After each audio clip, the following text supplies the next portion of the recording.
I hope everyone can see the slides. It's not much, just to give you a bit of context, so you can look a bit into what we're actually building. So we've had a very big week. It was a big week. It was a big month. There's a lot of things that are going to start popping up that we'd like to talk about, and that's only on our third community call. So thank you very much for being here. First, let's start maybe by some kind of 1 month feedback on Paladin Landing. We're very happy, and we willingly didn't publish it, deploy it onto mainnet in too much of a fanfare because, well, we wanted to be sure everything was working properly, which I think is very, very important. So this month, actually, what we started doing was we hovered between 12 and 11. We had around 12 million TVL. We're around 11 right now because price have fluctuated. The biggest pool is Uni, which has around 5 million of TVL. Com has 3.3 and Aave has 2.6 if you combine Aave and stake Aave. Basically, right now, as around 1 week after launch, we have around 10% of proposal power, which is really good. Now we're going to want to power this up. We'll talk about how we intend to do this later, because we don't believe Paladin can express its true potential without actually offering at least proposal thresholds. So loans have grown. We had around 19 loans. 5 of them are still active. Right now, they're small loans, so they don't offer large APY. We think that once we start having deeper pools, this will create a larger vote. I don't know if you guys have followed a lot the governance scene, but things have been evolving very fast and in a very interesting fashion. So Gnosis is trying to buy the XDAI chain via governance. We're seeing a lot of proposals that are happening around Convex, around Tokamak, around Uniswap to create liquidity mining on L2. So there's a lot of interests that are basically combining themselves, and that we are going to make governance a very sought after power. So okay, so that's what we've done. We're working on our custom metrics page to give you guys a bit more data, and so you guys don't have to wait for each community call to get the data or look at it on chain. But we're also opening a bounty if anyone wants to create a Dune dashboard, and just DM us. We'll give you what we're actually looking for. And there's a bounty of 2,000 pals. This is the first pal bounty we're actually opening. There's a lot of more of them that are going to appear soon. And yeah, that's basically what happened this month. Okay, and after that, I think we should talk about PAL, the token. We're really happy to have started our decentralization process, and we wanted to start it with the appearance of the token because we don't believe it is actually possible to build a meta governance protocol without having a decentralized governance from the start.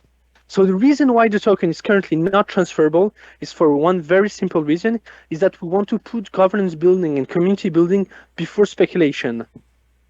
And once we feel the community and the governance are stable enough, the governance itself will be able to vote on transferability.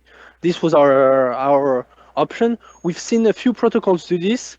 I'm talking about Inverse Finance. I'm talking about Ribbon Finance. These guys did very well by adopting such method. I think it helps create and foster a high quality community. And we have seen some of you that have been contributing at a really high level, and we're very grateful for that. Okay, so what did we do with this airdrop? We want to reward the people who contributed a lot on Discord.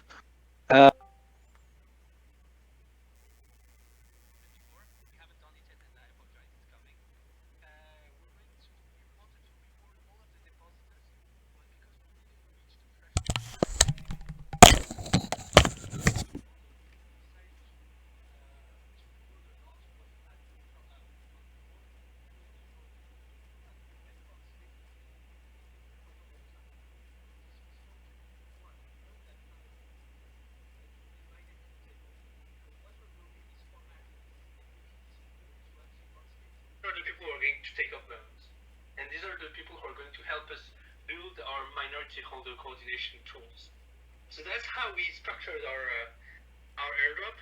Right now it's designated, and I think Valentin will confirm this, to around 5,500 people, I think.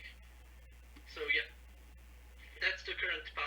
And basically, the whole point of the summoning was preparing us, so via snapshots and giving us time to build the Merkle trees for the PAL tokens.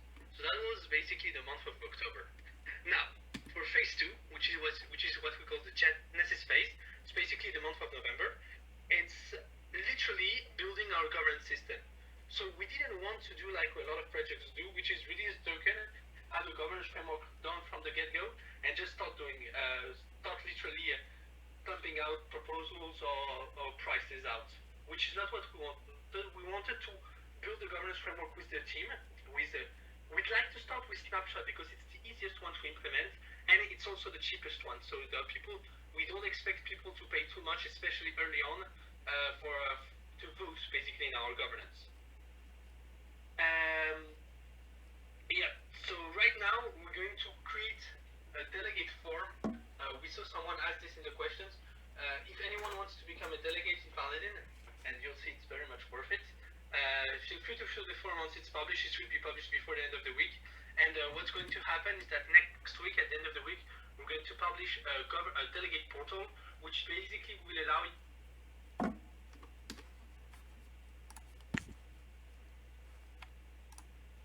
Or do they have? The idea is that before we start voting, we already have people who can basically coordinate between themselves and reach quorum proposal threshold and quorum threshold. Okay, so will be the creation of the delegation framework. We will start by snapshots.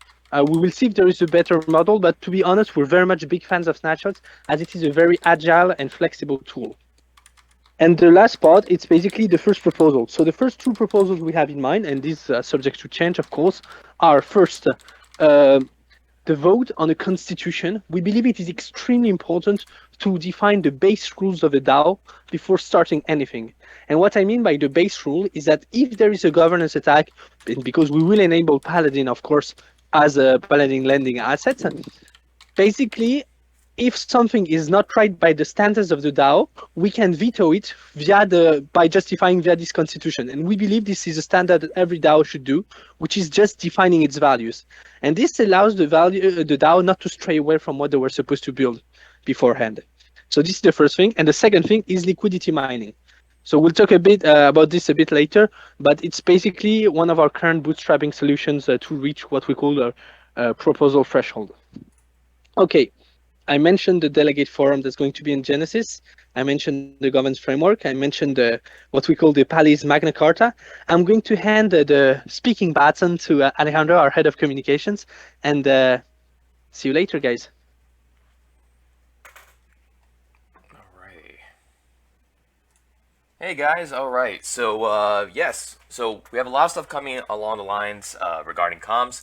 So the Pali Magna Carta, basically what we're defining it right now, it's a one-pager, the basic principles of the protocol. So we've been thinking about a lot about conducting, having a system of community principles, of certain rules. We're still going back and forth, but we figured, hey, you know what, no one wants to read through pages of documents.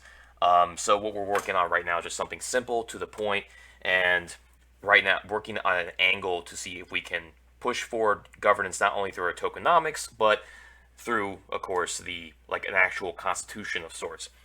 So, few points: never use the power directly in the pools. Do not vote just for the sake of voting. Please educate yourselves before voting, as always. And lastly, always respect the democratic process, and everyone involved in the vote matters. Next slide, please. All right, I'm also excited to announce that starting in November 18th, we're going to have something called the Realm Herald Weekly. It's going to be our weekly newsletter that's going to start next Friday. It's going to cover the interoperability partnerships. As everyone knows, we're working with Index and Idle and many others that we can't talk about right now. New pools will be covered. Other topics that occurred in the past week, things that happened inside the protocol, maybe stuff that happened within our own team community that was positive, that, within our team that we want to share, and obviously maybe some alpha, but no leak. Next slide.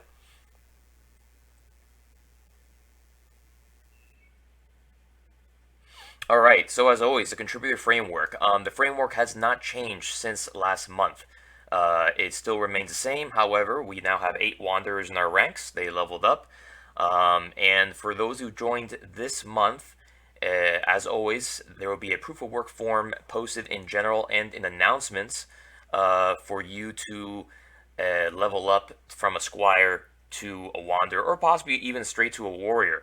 We're currently working on the framework for knights and for paladins. That's going to be part of the Daoification process, of course. That's going to start in spring of next year, ideally. But at least getting from one rank to the other at this current point, feel free to go to our level up channel and you will see the contributor framework doc. And you can take the quiz and then fill out the proof of work form that I will send on the last Friday of the month. Next slide. Yes. Okay. So I basically covered this. There is a status update. Go one more slide back, please. Yeah. So for the month of October, 8 squires level up to wanderers, so 0 to warriors. Yeah. Once again, that's the link. You can find it in their level up. Next slide. All right, and so we're also excited to announce we had said constantly that for people who missed the snapshot and missed the airdrop, this is just one of many ways that our community members can earn Paladin token. As you know, right now the token is still non-transferable, but that won't be that way forever. So we are actually for the night of the week, and for those not familiar with the night of the week, with the team nominates every Friday a squire or wanderer in this case as well that basically shows that they made how that made a massive contribution to the community in the past week. So it could be through YouTube videos, tweets, just general overall conversation. We're switching the 100 die over into 100 PAL. So boom, right there you can get some tokens, and of course, as always, you will get an NFT that will be minted by our team, and that will continue as always. Next slide. And liquidity mining campaign. I'm actually going to throw this now over to back to Fige, or unless Koga, you want to talk about it? Yeah, I'll jump on in. Hi, everyone. So yeah, the next step in one of the next step in the tokenomics is of course starting our liquidity mining campaign. So we are setting that up, finding the best way to provide you like a good way to farm those nice power token. It will come sometime during the next month, maybe early December, but it will be soon a new way for you to get more of those tokens, and there will be more infos on that campaign later through the Discord, of course, and also through the first steps of the governance system we want to implement. As most of you may know, if you followed on here on the forums and stuff, the next pool that's being onboarded on Paladin is Idol, the Idol token. So this is almost ready. You should soon be able to deposit your Idol token if you have some inside Paladin, or borrow some of that sweet voting power. And yeah, you also have like a new party to join the Partyverse with the color of Idol. Yeah, those new knights. And right after that, we are in the beginning of the onboarding process for the index token, which we are really excited to work with, because the way the index token and the index governance works is really interesting in terms of meta governance and votes and all. We have currently discussions on the index scoop forum. If you want to participate, to give feedback on and help maybe the index community understand better what we are trying to do with Paladin right now. So discussions are going on. We are preparing an MAA and some documents, some support for the index community to understand better and see the interest to have the index token inside Paladin. And quickly after that, when everybody's ready, everybody's happy to see index inside in Paladin and have a new pool, we will be able to finish the onboarding and deploy that index pool. And Yeah, the go ahead. Sorry. I think Alejandro is going to jump back on that one. Yep. Okay. So, yes, as always, everyone loves their POAP. So, if you attend this call and you've been online for a certain period of time, once this call is over, people will be receiving POAPs. So keep your eyes on the chat and your DMs. Please mind that there might be a delay in sending out the POAPs. That's only normal. In this case, you will have until Thursday to claim one. So once again, pay attention to your DMs, and you'll get a no nice POAP for this call. Okay, just before going on to the AMA, I just wanted to add something on index because I think this is very important. We've had very good contact with the idol community and with the idol team, which is why we're onboarding them. We're going to talk. I think there was some questions about this, so we can expand on it. But we have defined a clear onboarding process. We knew getting into index that there would be some worried people because the coup and global leader community, the owls, are very caring about what they've been building. It's a great project. The community aspect of it is one of the most extended one of the cryptoverse, and this is something we highly value. We're also very worried about the way the index token, the power the index token has, in the sense that today, index sits on a very small circulating supply, which is I think around $50 million.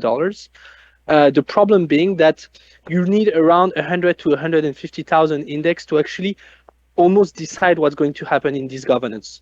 But this governance, by its sheer size, basically controls proposal power in almost all of the DeFi blue chips. So in Aave, in a Uniswap, in Compound, etc., etc. I think in Synthetics and Yearn too. And the problem is that today, 150,000 tokens should be around, I think, $7.5 million, which is a very small stake to have proposal power in all of these governance. So the index price is not aligned with the price of the tokens. And this means that it's very much prone to governance attacks, which we would like to, and we would actually like to work with the index group to prevent such things from happening, because I think this would be a terrible tragedy as a brand for index, for the ecosystem, and for everyone in general. Maybe from someone totally anonymous or even via Paladin. This is not something we want to happen. And part of the reason why we're trying to onboard Index now is because it's one of the projects we have identified as one of the weakest to governance attacks today.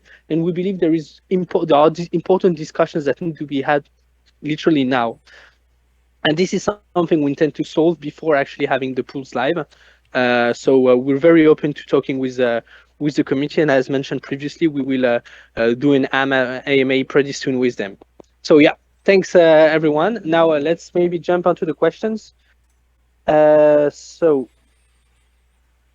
who's taking the first For question? the AMA, we already took all the questions you put in the channel. I have them. Up to today, and we'll answer them one by one, and then we can jump on the new questions that were asked and not answered during the start of the call. Sure. I think Esau is gonna jump on the first one. Go ahead, man. Sure thing. So my name is Saul. I'm the front-end developer, and one of the questions we received was, what is the price of PAL right now? So right now, PAL isn't tradable at the moment, but around 90 days from the date, depending on the governor's decision, it will be tradable. You could find more information on the article we posted on Medium. Should I also cover the next question? No, go ahead. Don't worry. So as mentioned previously, we were asked about the onboarding process. So basically, what we do today is that once we identify a protocol that we can work with, today these protocols need delegation enabled. We usually contact delegates and the core team to see what's the situation and how they feel about the governance. And once we basically have positive reactions or feel we can move on, we write a large forum post to introduce ourselves to the governance. We wait around 10 days to see if there's discussions going on. If there needs to be clarification via AMAs or via working groups, we have no problem in doing this. And once we feel at ease with all of this, we basically onboard the assets, and which means deploying the pool. Any hints for future integrations and roadmaps? So we actually leaked a lot last time. and now we actually need to build these integrations before leaking more. So look forward to the other. There might be one or two more. I think one more integration maybe before the next call, but that's nothing official. So yeah, I'm keeping my mouth closed this time. Okay, Tomo will take the lead on the next one.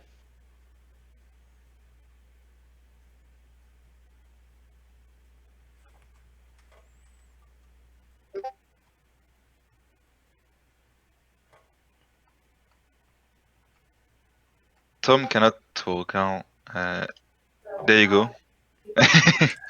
Thank you. Yeah, I've been banned from the server, guys. Sorry. Hi guys, I'm Tomo. I believe E231. You've asked a fantastic question about like Vodium and bribes in general, and about Paladin's target users. So basically, if everyone else who's familiar with the bribe ecosystem, you can think of bribes as a workaround when the tokens in those systems are vested. So basically, the best those holders can do is delegate their voting power, like in Convex's case, or vote themselves as V-curve holders. So in some sense, these are the same target users. It's just that they have different constraints when sharing their influence. So on our end, we have to build custom systems to integrate these vested type assets, which is somewhat limited, but luckily, this situation is constantly evolving as DAOs tweak delegation settings. We're also talking to a lot of these teams to figure out the best approach. So we've been on it basically from the beginning. But the good thing is, fundamentally, any user from any protocol that wants to take a passive approach to their voting power is a Paladin target user, which includes all these vested type systems. We do have some opinions about the bribe system as they currently are. Honestly, they're pretty inefficient for small holders.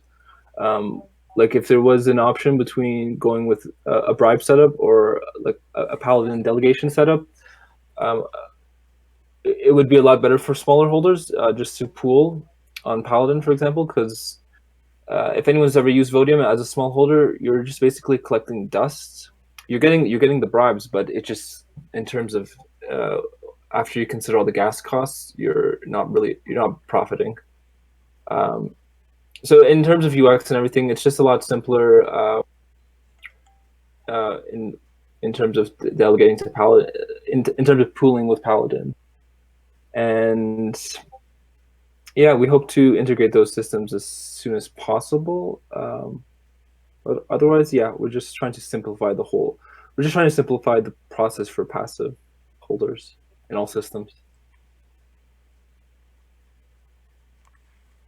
Okay, so the next question, one we had a few times in the chance, was about like what's driving the yield in the protocol, and how do we contact those people taking the loans, accumulating voting power for proposal, and all that stuff. So we already know that there are some people in the ecosystem that need some voting power. We had approved this week with someone taking a little loan on Uni to propose something on their Snapchat space with the voting power they got from their Paladin loan. So it's just like a first step, a little one, but still nice to see it.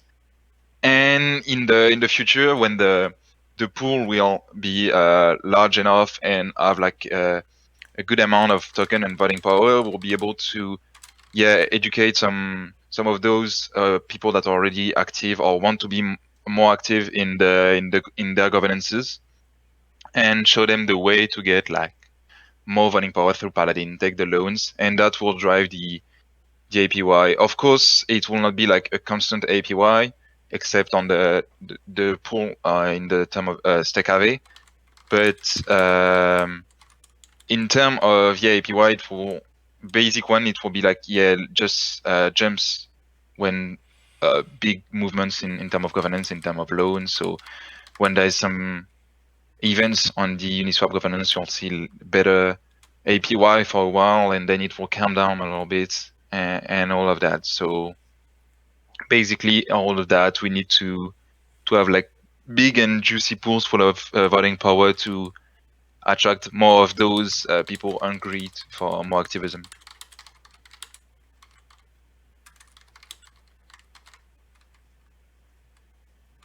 And the next one is for Alejandro, if you can end yourself. Yes. Unfortunately, I'm having issues looking at the questions. Koga, would you be able I'll to? read. Yeah, I'll read it for you. Would there be a possibility to delegate power to somebody else instead of self-delegate? If yes, where can we see the full list of candidates? Any plans for moving power to L2 to reduce voting gas costs? And in general, how exactly Paladin's governance is going to happen? So, okay, the first governance vote, if everything goes to plan, we're planning on it later this month. That's the answer to the last question. Going back to the original regarding the delegate, so we are right now working on a delegate portal. I know that has been a big question since the airdrop started. So we're just we need definitely at least a few weeks for that. And in terms of actually getting actual Paladin members as delegates, we currently have a few in mind, but we're looking right now more again into the process, basically of who to elect as a delegate because we want this to be a community-based thing. But at the time being, that's one of the parts of the Dalification process, which of course, obviously, we are still very much in the early phases on.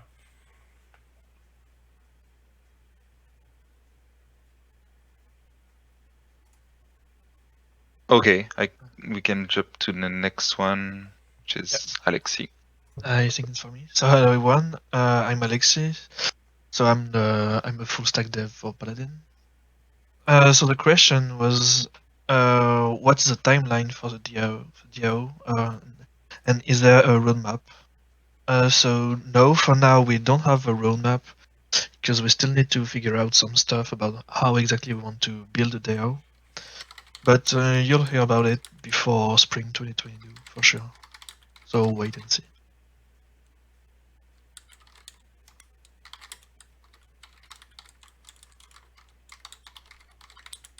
Okay, now let's get into the nitty gritty of things, which is cool now with the Q&A, the EMAs. It's that you can hear all of our team. So as you can see, we have a multiple type of accents. Paladin was built from the get-go as a decentralized team, which is super cool in the sense that we don't really need to create a DAO to already be kind of one, to be honest. But the idea is to extend the family, right? So we had questions about Frax.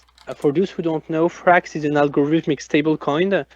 And what's super interesting about it is that they were one of the first ones to adopt a similar system to Curve, which had Frax gauges, which were not that popular until very recently, because Frax basically created a reactor on Tokamak, which gave a huge liquidity boost to it. And they've been talking about creating an FPI, which would be an Olympus fork that would basically be the first CPI indexed currency that would not be affiliated to the dollar, which is insanely powerful. And apparently, I'm giving you guys an alpha leak, people who basically stake Frax will actually get part of the airdrop. So we've heard a lot about this. And basically, it works exactly like vCurve, so you can lock up to 4 years your FXAs, and you're basically going to get 4 VFXs. We are looking a lot at how to integrate VFrax. We actually know how we could. We just need to finish building the solutions.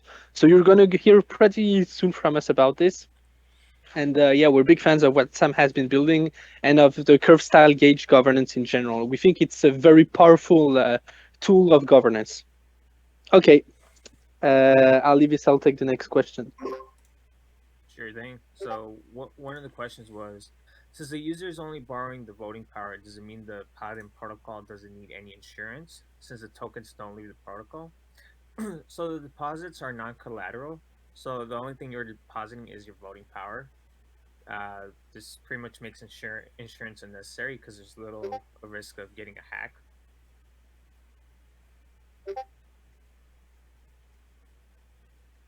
Yeah, to complete this, like the way loans work right now, tokens won't leave the Paladin system, so you don't need a collateral if you don't need something to be given back to you. And since the fees are paid upfront, it's the way we control that everything is going smoothly with the loan. and that everything is paid for. And on the same subject, we had a question about a risk that users borrow for too long and cause too much costs. And so in the FAQ, we have like program loans to last at least 2 blocks by default. It's more or less that. It's in most of governances system, you need to have the voting power for at least 2 blocks, even more, to avoid any flash loans attacks on the voting power. In our case, it's not even 2 blocks right now.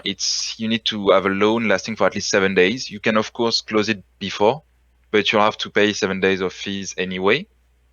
And in the case of too long and cause too much costs, well, it's up to the borrower as long as he can put fees upfront to cover the interest of the voting power is borrowing.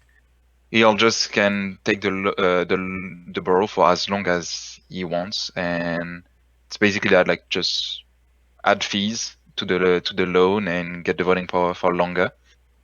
Since the borrowing rate and the interest can increase if there's more activity in the pools. For example, if a lot of people are trying to get uni votes before the proposal to accumulate some voting power, well, loans can last less longer than what it was expected before, and you can add more fees to make it last longer, and the other way around works also. So we have like blockers to make sure they have a minimum time, which is right now 7 days. That can be changed through, right now it's the MUTC wallet, later it will be through the governance system. And no, we don't have a way to block if they go for too long.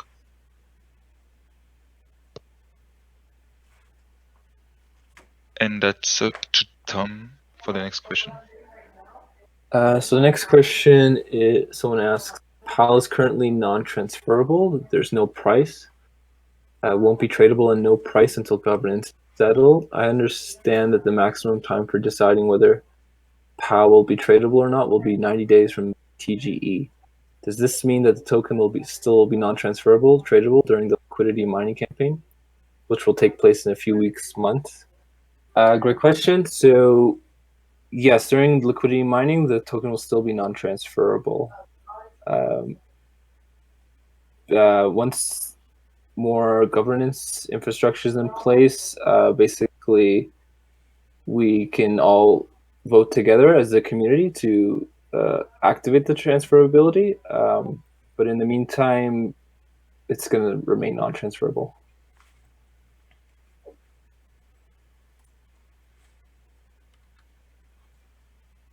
Looks like the next question is for Alexi. Yep. So that's one more basic question, like how does delegation work? So that's the base of how Paladin works.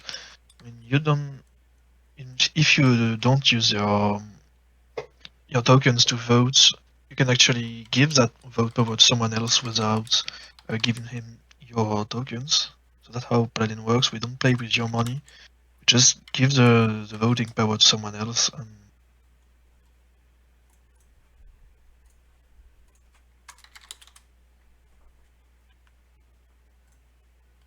Okay, I think the next question is mine. So the question is, because the vast majority of those currently involved in the cryptocurrency market are apes, those who simply buy low and sell high, or buy high and sell low, lettuce hands. Who do you believe the Paladin's primary target audience slash market will be? Okay, so very interesting question. First of all, of course, you can't generalize, everyone in that group or category. But truth be told, there were a few videos that were made on us where one of the guys, actually, his name is Wrecked Food Farmer. Shout out to him for his awesome video, as well as Fugu. But in his video, he was talking about, okay, I know you guys don't care about the project, you just care about the money. And yeah, money is always a strong incentive. That being the case, though, we are not aiming for the apes in this space.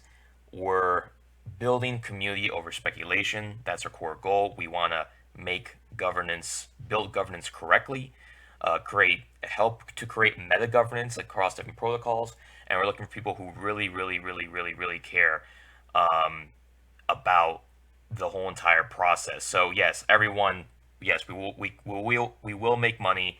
We are gonna make it, but it's really a sense of we want to make sure that we have the right people. So, we really have a good slew of people here in a Discord server, but we very, very, very much disencourage the apes, especially during this time, and that's another reason why our token is not out yet, or transferable rather. And for the last question that we took from the channel was what distinguishes PAR from the existing governance token in the market? Will there be some novel features added to PAR other than the fact that it's Paladin protocol governance token? So someone was trying to fish for some alpha right there, as we can see. We have a few ideas on how to make the PAR token unique and both in the Paladin ecosystem, more than just being a governance token, but also maybe interesting for anyone that's more or less into governance on Ethereum or maybe on other chains later if we deploy on other chains. But right now it's still in the ideation process. We will not leak anything, no alpha story for the PAR token right now. It's just airdrop and liquidity mining for now. And of course the basic governance token. And also I see that there's quickly a discussion about using the voting power in the pool as a DAO when it's not used. Right now the current pool we have don't have that function. The smart contracts cannot access that voting power. We build Paladin as something neutral, so if nobody's borrowing the voting power, it will not move. It will just stay there in Ling. Later, we can imagine that communities will be interested in having other type of pools where they can delegate to something, or if it's not borrowed. But right now, we feel like, as Fig said, allowing the pools to vote in a way if it's not borrowed will just break down the whole incentive of borrowing the voting power. You could just wait for the pool to get up to the point where it's gonna vote on its own and vote for what you wanted instead of borrowing and bringing Paladin LPs some yield. So it's not the idea right now, and also it's bit against for now the neutrality we wanted as Paladin. We'll see later, like nothing set in stone. Of course, we could have like other versions of pool depending on what communities are asking. But yeah, right now, no, we cannot. And I don't know if the other member of my team wants to unmute, and if you saw some questions that were interesting. Yeah, if there's any more questions, guys, feel free. Yeah, it's very important. I think most of the people here are probably PAL holder. So you guys are slowly going to become basically decision makers in this protocol. I hope some of you will become delegates. And what Valentin has said is very important. It's that basically the way we design the Paladin right now and what we want to do later, and that's the biggest list I'm going to do, I'm going to stop there, is what we call governance vortex, in the sense that we want to create solutions that we are going to attract large amounts of voting power into our solutions. And right now, the one we have elected and we're focusing on is vote lending. There might be other ones on the way. What's really important about this is that this means the protocol is going to have a tremendously great power under its responsibility. And we believe that neutrality, at least for now, maybe we can figure out some other things later, is going to become a core value that's going to define not only the ethos of the DAO, but its credibility. So it means that if people who care about governance but don't know what to do are able to deposit in Paladin because they believe it's the right place to do it, this is going to be probably one of the biggest moats compared to anyone who's going to work in governance, and especially in vote lending. So that's why we're being extra careful about it. Okay.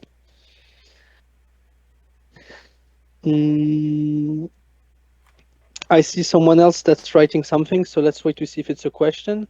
If not, I'll let anyone basically If you guys want to talk about something, no. Okay, no. Let's just wait 2 minutes to see if there's one or two last questions. But anyway, thank you all for showing up. I think it's great that we are able to, even in this World Community Call, to have this many people showing up. There's a lot we want to show. We've said this once. We were going to say it a lot of times. Paladin is a slow burn. Governance is a very undiscovered topic. There's a lot of things that need to be built, and a lot of things that need to be education to users right now. When we talk with a lot of team, we often go out of the meeting and they're like, yeah, there's a lot of things we hadn't seen beforehand, or we didn't imagine it could go this much out of hand for us, or we didn't see the importance of it. So that's why we think we rather build Paladin slowly, but build a very, very strong base. And frankly, that's even better for PAL as a token, in the sense that once it becomes untransferable, the project will be so solid, it's going to be worth your time. So that's what we hope to be building. And we think we're doing the job that needs to be done right now. Okay, guys. You could now be able to unmute yourself if anyone wants to ask question directly and not through chat.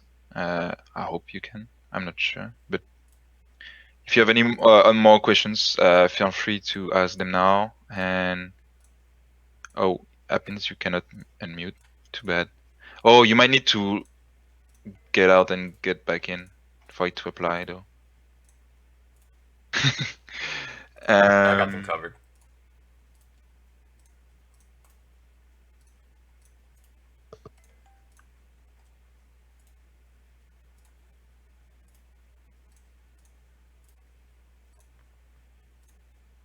Any more questions?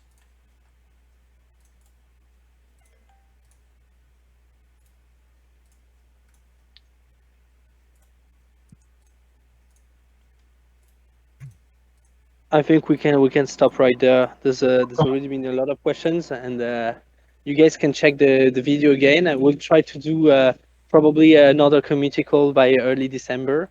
And thank you all for showing up. I have a little question, if you hear me. Yes, we can hear you. Go on. It will be very short, it's very stupid, but how much are you guys? How much in the core dev, I would say? 5, 10, 20? We are 6 people right now in the team. So the 6 people you heard answering questions just before, and if you check out a little bit on the call, it's the 6 people having the little pally with weird heads on top of it instead of the helmet. That's our profile pictures. But yeah, so only a team of 6 for now. We hope to keep growing and keep building more and more around Paladin. Okay, thanks.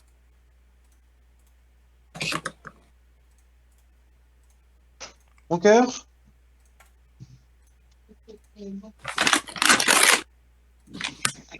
Okay, guys, I think we're gonna stop here. Thank you very much for showing up, and yeah, have a nice one.